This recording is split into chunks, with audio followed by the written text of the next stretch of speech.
We begin with the biggest challenge facing President Trump at this moment, North Korea, continuing to test missiles despite repeated warnings. Backstage in Harrisburg, ABC's Catherine Falders caught up with the president.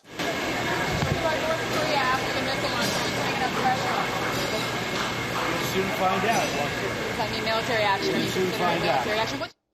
And joining me now, White House Chief of Staff Reince Priebus. Reince, thank you for joining us here. Happy to be here, Jonathan. So what did the president mean by that? Soon we'll find out. How is the U.S. going to respond to North Korea? Well, first of all, the administration and the president and our country always seeks peace. And so, but the other piece of this is that the president is someone who's made it very clear that he's not going to telegraph his next moves. He's not going to put out the plan for North Korea in the New York Times or the Washington Post. He's working with General Mattis. He's working with Rex Tillerson. He's working with General McMaster and his team in making determinations of how to move forward in a pretty delicate, complicated matter. The president had some interesting remarks about Kim Jong-un in his interview this week with Reuters. Is there any scenario where you could see Donald Trump engaging in direct talks with Kim Jong-un?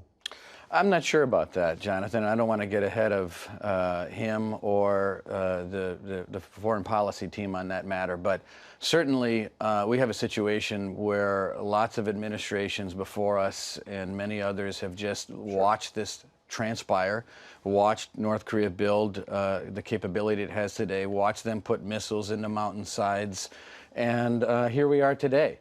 And we've got a president that means business, and he's used his, I think, negotiating skills very wisely, befriending and becoming very close to President Xi in China, working with China to put pressure on North Korea, working with our allies. Yesterday, I had a conversation with the president of the Philippines. Today, he'll be talking to Singapore and Thailand. And he, as you know, he keeps in close contact with President Abe in Japan. This is a mission-driven president who spends a lot of time working with our allies and talking to his experts on how to handle the situation and do it wisely and do it the right way for the American people and actually for the people around the world. I want to ask you about that call with the president of the Philippines, Rodrigo Duterte. The White House put out an official readout of that call, praising Duterte for, quote, fighting very hard to rid his country of drugs. But this is a president of the Philippines that so many say has blood on his hands. Just take a look at what Human Rights Watch said last month. Since the inauguration of President Rodrigo Duterte on June 30th and his call for a war on drugs, Philippine national police officers and unidentified vigilantes have killed over 7,000 people. Duterte's outspoken endorsement of the campaign implicates him and other senior officials in possible incitement to violence, instigation of murder, and command responsibility for crimes against humanity. This is somebody who, by the way, also said of President Obama that he was the son of a whore. Why is President Trump honoring President Duterte now with a visit to the White House? Well, look, I'm not so sure it's a matter of honoring this president or any of the facts that you've laid out there. It's really a matter of a potential for nuclear and massive destruction in Asia and the potential, at least according to North Korea, of developing an ICBM that could, at some point down the line, if we do nothing, potentially reach the United States. This is a different level of a problem that we need cooperation among our partners in Southeast Asia. And I think what the Does that mean human rights don't matter now? No, it doesn't. Does that mean you're not? Absolutely not. It doesn't mean that human rights don't matter. But what it does mean is that the issues facing us developing out of North Korea are so serious that we need cooperation at some level with as many partners in the area as we can get to make sure that we have our ducks in a row, so that if something does happen in North Korea, that we have everyone in line backing up a plan of action that may need to be put together among partners in the area. Help me understand how the president sees this. When you're looking at the list of priorities, when you're dealing with a foreign power, a foreign country like the Philippines, where does human rights, promotion of democracy, all of those things that Reagan put center, George W. Bush put center, front and center in foreign policy, where does that stand in the list of priorities for President Trump? Look, it stands very high at the top of the list. But when you did he even mention but wait it a second. When you have North Korea and you have them flagrantly talking about developing nuclear warheads, which they've already done, and wanting to, and they're putting out videos of how they're going to launch these things to the United States and across the globe. Right. That has to remain at the highest level. But when it comes to human rights, look what President Trump and his team did in Syria. I mean, that was a matter of human rights, and the president said enough was enough, and he wanted to make a statement to Assad and the rest of the world that there are some lines you don't cross. So the president's shown his willingness to stand up for human rights. But let's go back to that official readout of this call with Duterte. It praises him for working very hard to rid his country of drugs. This is somebody with an abysmal human rights record who's been accused of basically mass extrajudicial killings. Did that not come up in the phone call? And why is it not mentioned? Well, I didn't sit through the entire call, Jonathan, but it is something that this president in the Philippines is claiming that he's working towards. Obviously, we want to encourage him to do better. But this call, the purpose of the call, is all about North Korea. The purpose of all of these calls, as you've seen on the schedule, I know you watch every little move that happens, and you should. That's your job. He's been speaking a lot to all of our partners in Southeast Asia.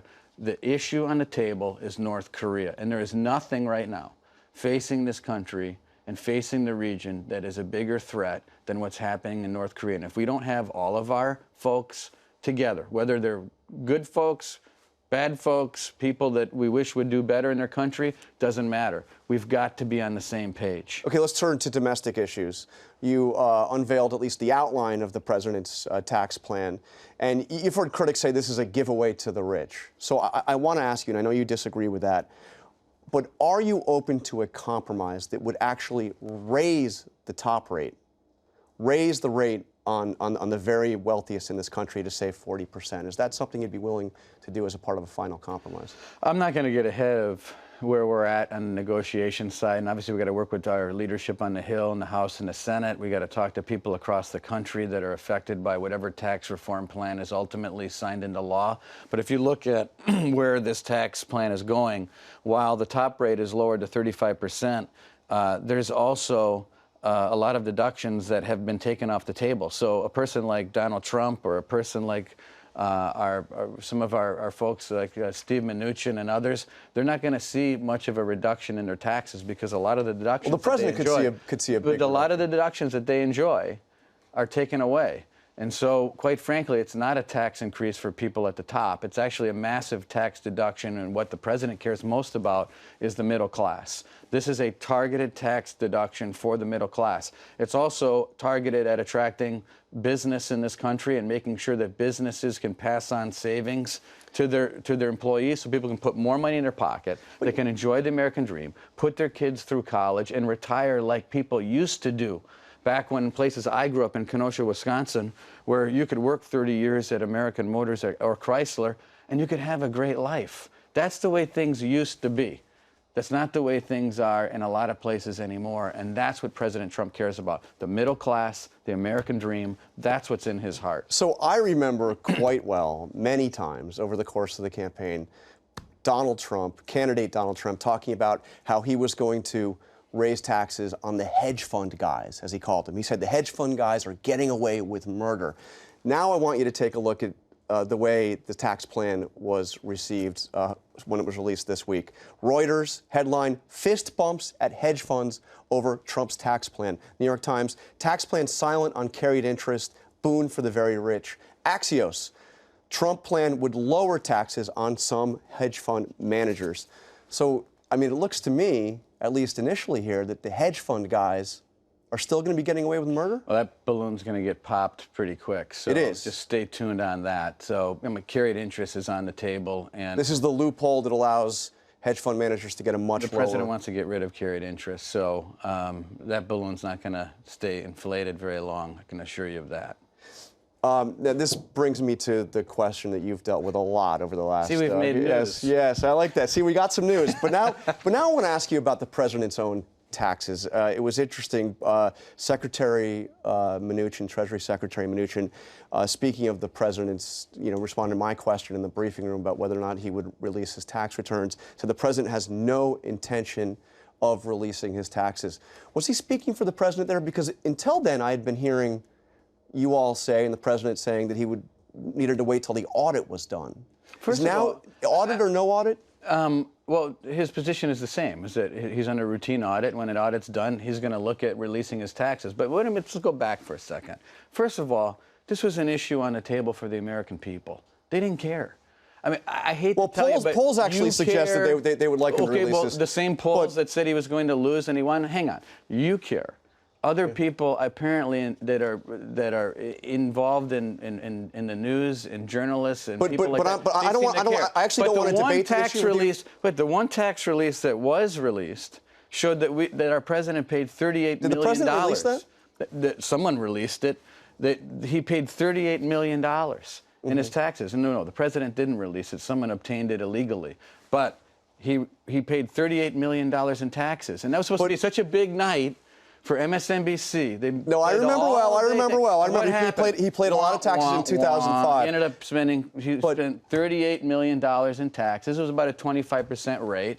And everyone said, "Oh, shucks." But I just want to clarify something. A ton in taxes. I just want to clarify the president's position on this. I asked Sean Spicer 2 weeks ago whether or not it was just now. We'll play it. Let me see what Sean. You always talk about, well, under audit. The president says under audit. Is it time just to say once and for all, the president is never going to release his tax returns? We'll have to get back to you on that. You won't. I mean, really. Really? So he may. No, I said I'd have to get back to you on that. So I just want to clarify, just button this up, and then we never have to ask you again.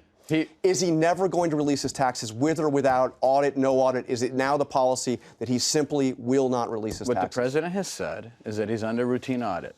When the audit is over, he will look at releasing his taxes. But again, here's my other point. Nobody cares, Jonathan. You care. No one else cares. Well, don't the American people have a right to know how this tax plan will affect the president personally? This issue's been litigated before the American people. And the American people issued a judgment in November. Okay. And President Trump won one of the most historic presidential victories in the history of our country. And the only people asking me this question are people like you. Okay. So let's. I mean, I think that you'll hear some in Congress asking you as well. But let me move on. I want to ask you like before you go. Chuck Schumer? The Democrats are saying they would like to see you make this a condition of a tax plan. You need Democratic support. And the Democrat Party's in the worst shape it's been since 1920. So I want to move on before you go. We have a segment coming up with Ann Coulter and Robert Reich. Of course, there's a big controversy at Berkeley over freedom of speech. I want to ask you about two things the president has said on related issues. First of all, there was what he said about opening up the libel laws, tweeting, "The failing New York Times has disgraced the media world, gotten me wrong for 2 solid years. Change the libel laws." That would require, as I understand it, a constitutional amendment. Is he really going to pursue that? Is that something he wants to pursue? I think it's something that we've looked at, and how that gets executed or whether that goes anywhere is a different story. But when you have articles out there that have no basis or fact, and we're sitting here on 24/7 cable companies writing stories about constant contacts with Russia and all these other matters. So you think the president should be able to sue the New York Times for stories he doesn't like? I think that newspapers and news agencies need to be more responsible with how they report the news. I am so tired. I don't think anybody would disagree with that. It's about whether or not the president should have a right to sue them. And I already answered the question. I said this is something that is being looked at, but it's something that, as far as how it gets executed, where we go with it, that's another issue. But I think this is a frustration of unnamed sources, of things that the FBI has told me personally is complete BS, written in a newspaper article in my office, one-on-one. This here is not true. And guess what? But it's sitting there on the front page. So how is it possible? And what do we have? 24/7 cable about a story about intelligence that the actual intelligence agency says is not true. But yet we deal with it every day. And then just very quickly, the other thing he talked about is flag burners should either possibly go to jail or have their citizenship Our flag revoked. people need to stand up for our flag. Is he going to pursue one that? thing that we have in common as Americans is our American flag. And I think it's something that, again, is probably going to get looked at. But our flag should be protected, and it's Donald Trump that talks about that issue. And you know what? It's a 70% issue in this country. He wins every day and twice on Sunday on our flag. Okay, White House Chief of Staff Reince Priebus, thank you for spending Bet. part of your Sunday with us. Thank you, Jonathan. Thank you.